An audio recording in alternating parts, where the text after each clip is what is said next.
After spending the past few days desperately trying to understand where these anti-immigration folks get their terrible views from, I've discovered that their arguments tend to land in one of two camps. Either made-up numbers and statistics that are easily disproved with even the briefest of Google searches, or it's the law. They broke the law. They deserve to get dragged away by masked men in unmarked vans.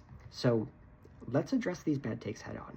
First up, the made-up numbers about how many undocumented people are in the country and how many people they're hurting. Now, this is almost never sourced to anything in particular and seems to be purely vibes-based. Like the commenter that I talked about in the last video started off claiming that there were hundreds of thousands of child sex slaves because of illegal immigration somehow. And as I pushed him on where he was getting this information, his number just kept dwindling until it was just thousands, which still never had a source cited. He just adjusted it for whatever was convenient for the argument in the moment, which is par for the course. Secondly, for the it's the law crowd, being undocumented here is a civil offense, not a criminal offense. In the eyes of the law, it's the same level of bad as a parking ticket. So unless you're calling for everyone with a parking citation to be imprisoned, that argument's not helping your case. It also implies that if the law changed to make immigration faster, easier to navigate, and more affordable, you'd be on board with that.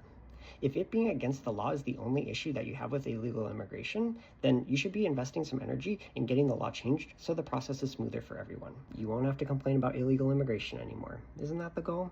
Now, neither of these arguments hold up to any serious scrutiny, but they're parroted over and over and over again because you've been told by people who have a vested interest in keeping you occupied with a culture war that immigrants are the thing you need to be most upset about right now. Because if all your attention and anger is directed that way, you won't be paying attention to them cutting the corporate tax rate in the bill the Senate is working on right now. And to pay for it, they will be cutting your Medicaid, your healthcare. And even if you yourself are not on Medicaid, you know someone who is. Corporations save money while real people are hurt. Immigrants aren't doing that to you. Trans people aren't doing that to you. Homeless people aren't doing that to you. Pro-Palestine protesters are not doing that to you. Corporations and billionaires are, and they love watching you get upset over what they tell you to.